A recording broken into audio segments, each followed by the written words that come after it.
Learn and Joy with J चॅनलमध्ये आपणा सर्वांचं स्वागत आहे. मित्रांनो, आज आपण बालमानसशास्त्र यावर 30 महत्त्वाचे PYQ अभ्यासणार आहोत. नमस्कार सर्व शिक्षक मित्रांनो, विद्यार्थी मित्रांनो. TET आणि CETचा आपण अभ्यास करत आहात. आपणा सर्वांना शुभेच्छा देतो आणि आपल्या या आजच्या तासिकेला जी आपली 30 प्रश्नांची जी PYQ आहे, आपण मानसशास्त्र यामध्ये आज आपण बालविकास या भागावर 30 प्रश्न घेणार आहोत. सुरू करूया आपण आपली तासिका. पहिला प्रश्न आहे, बालविकासाची प्रक्रिया खालीलपैकी कोणत्या दिशेने होते? तर या ठिकाणी लक्षात ठेवायचं आहे, बालविकासाची प्रक्रिया ही नेहमी शिरपुच्छ, लक्षात ठेवा, शिरपुच्छचा नियम लक्षात ठेवायचा, म्हणजे डोक्याकडून पायाकडे होते. म्हणून पर्याय क्रमांक डी, डोक्याकडून पायाकडे, हे या प्रश्नाचं योग्य उत्तर आहे. त्यानंतर पुढचा प्रश्न, प्रश्न क्रमांक 2. जीन पियाजे यांच्या मते संवेदनकारक अवस्था सेन्सरी मोटर स्टेज कोणत्या वयोगटातील असते? म्हणजे या ठिकाणी आपण लक्षात ठेवा, इंग्रजी सोडून देऊ आपण, संवेदनकारक अवस्था या ठिकाणी लक्षात ठेवायचं. संवेदनकारक अवस्था जी असते 0 ते 2 वर्ष, बालक ज्ञानेंद्रिय आणि हालचालीद्वारे जगाचा अनुभव घेते. म्हणून या काळाला या ठिकाणी आपण संवेदनकारक अवस्था असं म्हणतो. म्हणून पर्याय क्रमांक बी, 0 ते 2, हे या प्रश्नाचं योग्य उत्तर आहे. प्रश्न क्रमांक 3. विकासावर परिणाम करणारा सर्वात महत्त्वाचा घटक कोणता? तर या ठिकाणी लक्षात ठेवायचं आहे, विकासावर सर्वात महत्त्वाचा जो काही परिणाम करणारा घटक आहे, दोन्ही या ठिकाणी लक्षात ठेवायचं आहे, अनुवंश आणि वातावरण. बघा, अनुवंश आणि वातावरण हे दोन जे घटक आहेत, दोन्ही घटकांचा परस्पर पूरक परिणाम या ठिकाणी विकासावर होत असतो. म्हणून पर्याय क्रमांक डी, अनुवंश आणि वातावरण यांची आंतरक्रिया, हे या प्रश्नाचे योग्य उत्तर आहे. पुढे जाऊया आपण प्रश्न क्रमांक 4कडे. विकासाच्या कोणत्या अवस्थेला वादळ आणि तणावाचा काळ असे म्हटलं जातं? स्टेनले हॉलेने मांडलेला आहे. स्टेनले हॉलेंच्या मते या काळात शरीरात शारीरिक आणि मानसिक बदल वेगाने होतात. म्हणून या ठिकाणी या काळाला वादळाचा काळ किंवा तणावाचा काळ असं या ठिकाणी म्हटलेलं आहे. म्हणजे जास्तीत जास्त विचार मनामध्ये या ठिकाणी याच काळामध्ये फिरत असतात. म्हणून किशोर अवस्था किंवा कुमार अवस्था ए, हे या प्रश्नाचं योग्य उत्तर आहे. पुढे जाऊया प्रश्न क्रमांक 5. बालकाच्या सामाजिकरणाची पहिली संस्था कोणती? लक्षात ठेवायचं, बालकाचं सामाजिकरण हे आपल्या कुटुंबापासून होतं. बालक जन्मल्यानंतर सर्वात आधी कुटुंबाच्या संपर्कात येते, जिथे त्याच्या सामाजिकरणाचा पाया रचला जातो. म्हणून कुटुंब, पर्याय क्रमांक सी, कुटुंब, हे या प्रश्नाचं योग्य उत्तर आहे. पुढे जाऊया, कोहलबर्ग यांच्या मते नैतिक विकासाची सर्वात खालची पातळी कोणती? आता नैतिक विकास म्हणलं की कोहलबर्ग, हे मात्र लक्षात ठेवायचं आहे. अदलून बदलून प्रश्न विचारले जातात. या पातळीत शिक्षा टाळण्यासाठी, बघा, या पातळीमध्ये विद्यार्थी, म्हणजे आपल्याला शिक्षा होऊ नये, मार मिळू नये, यासाठी जे काही नियम आहेत, ते जे ठरवून दिलेले नियम आहेत, त्या नियमांचं ते पालन करतात. मग या ठिकाणी पर्याय क्रमांक बी, पूर्व संकेतबद्ध पातळी, हे या प्रश्नाचं योग्य उत्तर होणार आहे. पुढे जाऊया आपण प्रश्न क्रमांक 7कडे. वायगोत्स्की यांच्या मते मुलांच्या शिकण्यात सर्वात महत्त्वाची भूमिका कशाची असते? तर या ठिकाणी लक्षात ठेवा, शारीरिक परिपक्वता, बक्षीस किंवा शिक्षा, सामाजिक संवाद आणि आनुवंशिकता. तर या ठिकाणी सामाजिक संवाद हे या ठिकाणी सगळ्यात महत्त्वाचं आहे.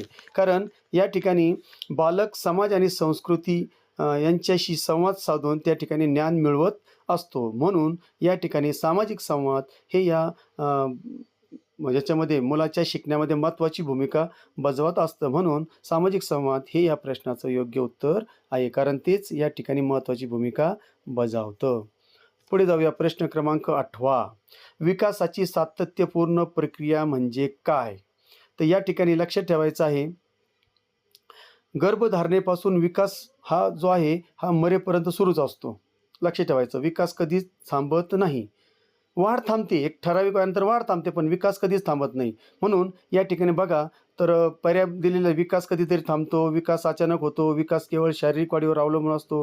म्हणजे ए, बी, सी हे तीनही पर्याय होणार नाही. तर पर्याय क्रमांक डी, विकास जन्मापासून मृत्यूपर्यंत चालू असतो. म्हणून पर्याय क्रमांक डी या प्रश्नाचं हे योग्य उत्तर आहे. पुढचा प्रश्न बघूया, प्रश्न क्रमांक 9. प्रगतिशील शिक्षणात प्रोग्रेसिव्ह एज्युकेशन बालकाकडे कसे पाहिले जाते? लहान प्रौढांप्रमाणे, सक्रिय शोधक म्हणून, निष्क्रिय श्रोते म्हणून किंवा रिकाम्या भांड्याप्रमाणे. तर या ठिकाणी चारीपैकी जो पर्याय क्रमांक बी आहे, सक्रिय शोधक म्हणून, त्याचं उत्तर हे योग्य उत्तर आहे. आता याचं कारण का? तर प्रगतिशील शिक्षणात मुले अनुभवातून स्वतःचे ज्ञान स्वतः निर्माण करतात. बघा, म्हणजेच या ठिकाणी मुले स्वतःच्या अनुभवातून स्वतःचं ज्ञान निर्माण करतात. म्हणून या प्रगतीशील शिक्षणात बालकाकडे सक्रिय शोधक म्हणून पाहिलं जातं. पर्याय क्रमांक बी हे या प्रश्नाचे योग्य उत्तर आहे. पुढे जाऊया प्रश्न क्रमांक 10. भाषिक विकासासाठी सर्वात संवेदनशील काळ कोणता असतो किंवा कोणता आहे? या ठिकाणी 4 पर्याय: लवकर बाल्यावस्था, जन्मपूर्व काळ, त्याच्यानंतर प्रौढावस्था आणि कुमारावस्था. तर या ठिकाणी 2 ते 6 वर्षाचा जो काळ असतो त्या काळाला आपण लवकर बाल्यावस्था म्हणतो. आणि हा काळ जो असतो भाषा शिकण्यासाठी सर्वात वेगवान आणि सर्वात महत्त्वाचा असतो. म्हणून लवकर बाल्यावस्था किंवा पूर्व बाल्यावस्था हे या प्रश्नाचं योग्य उत्तर आहे. पर्याय क्रमांक ए.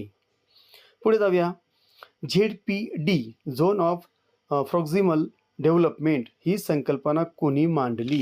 तर या ठिकाणी बघायचं आहे आपल्याला कोण कोण आहे? ब्रुनर, जीन पियाजे, लेव वायगोस्की आणि स्किनर.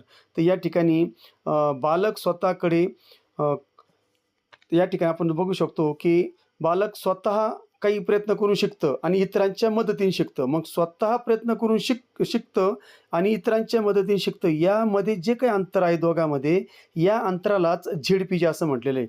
आणि ही संकल्पना कोणी मांडली? तर लेव वायगोत्स्की यांनी मांडलेलं आहे. म्हणून पर्याय क्रमांक सी, लेव वायगोत्स्की हे या प्रश्नाचं योग्य उत्तर आहे. पर्याय क्रमांक सी. पुढे जाऊया. प्रश्न क्रमांक 12.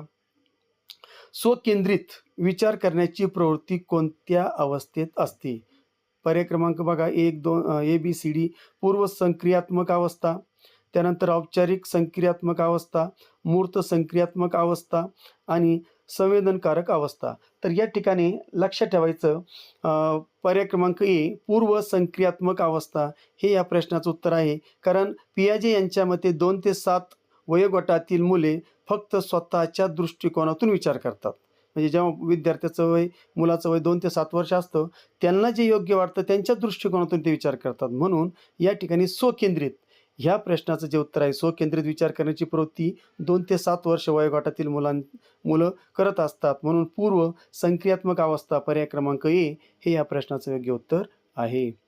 प्रश्न क्रमांक 13कडे जाऊया आपण. समावेशक शिक्षण इन्क्लुसिव्ह एज्युकेशन कशावर भर देतं?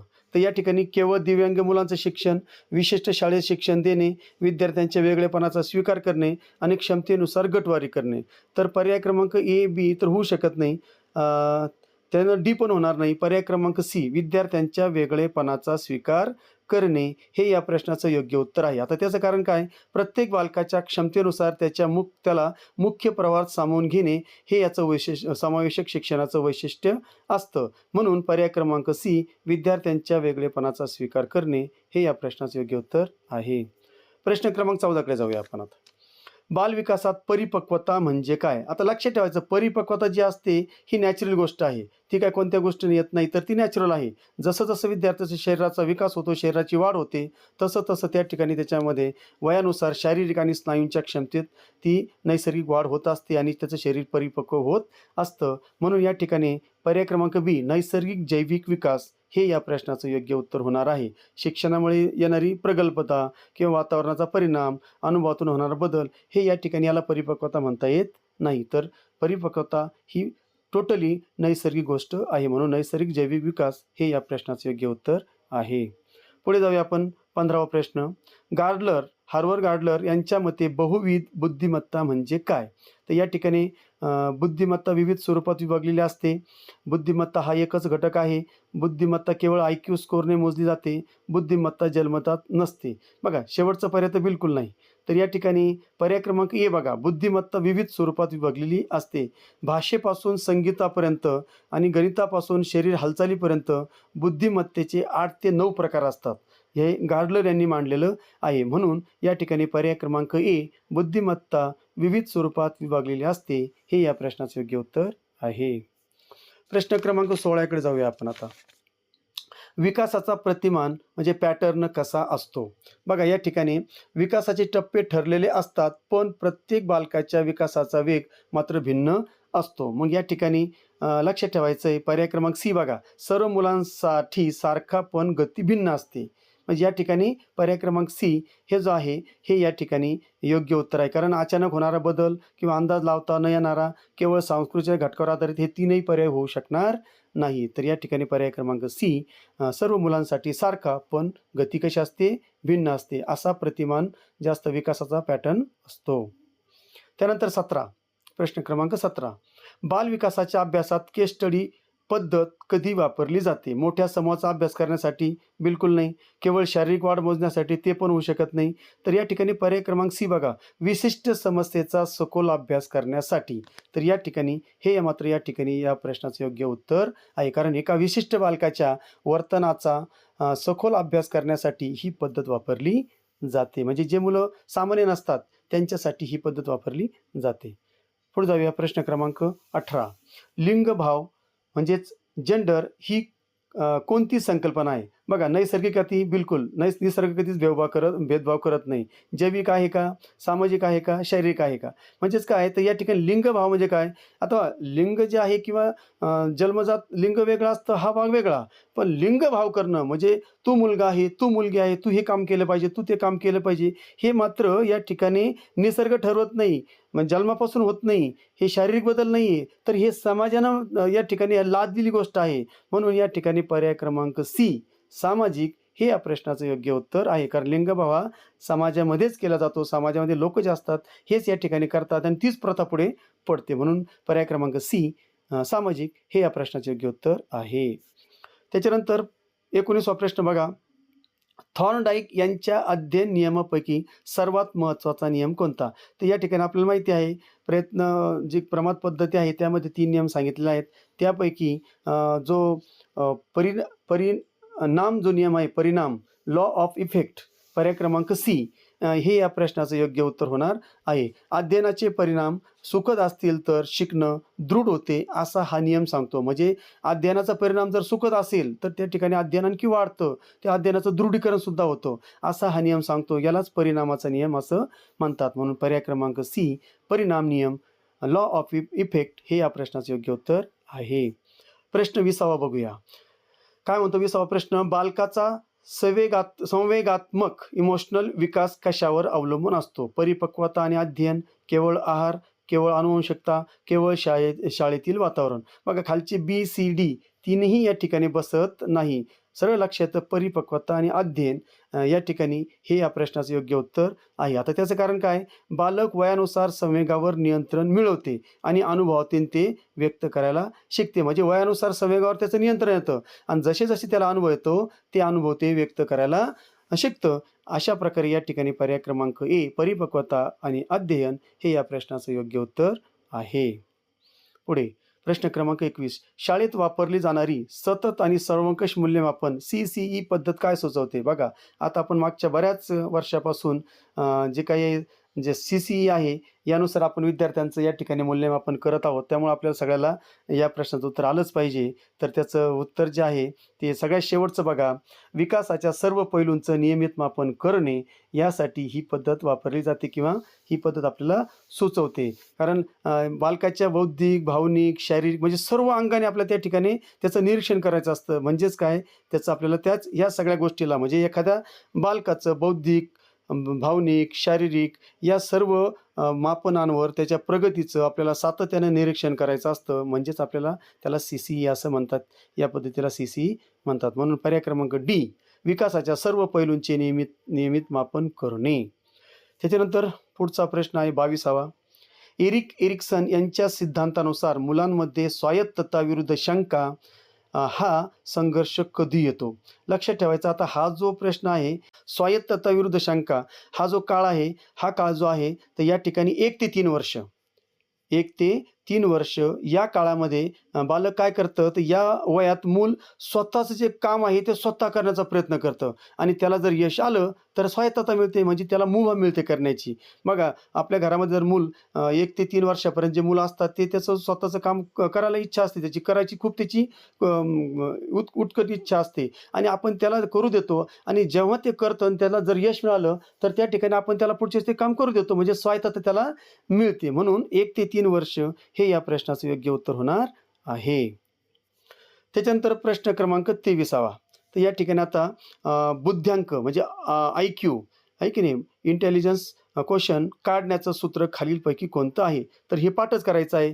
मानसिक वय भागिले शारीरिक वय गुणिले 100 हे या प्रश्नाचं योग्य उत्तर आहे. पर्याय क्रमांक डी. विल्यम स्टर्न यांनी या ठिकाणी हे आपलं जे काही सूत्र दिलं आणि टर्मन यांनी त्याच्यामध्ये आणखी सुधारणा केली. अशा प्रकारे हे पर्याय क्रमांक डी हे या प्रश्नाचं योग्य उत्तर आहे. पुढे जाऊया आपण. क्रिएटिव्हिटी म्हणजे प्रामुख्याने कोणता विचार होय? तर क्रिएटिव्हिटी जो आहे तो या ठिकाणी आपण जर बघितलं तर अपसारी विचार, अभिसारी विचार, केवळ स्मरणशक्ती, नक्कल करणे. तर या ठिकाणी नक्कल करणे होऊ शकत नाही, स्मरणशक्ती होऊ शकत नाही. फक्त गोंधळ कुठं होईल आपला? अपसारी विचार आणि अभिसारी विचार. तर अभिसारी विचार म्हणजे एकाच दृष्टिकोनातून एकाच बरोबर उत्तराकडे आपल्याला घेऊन जातं ते.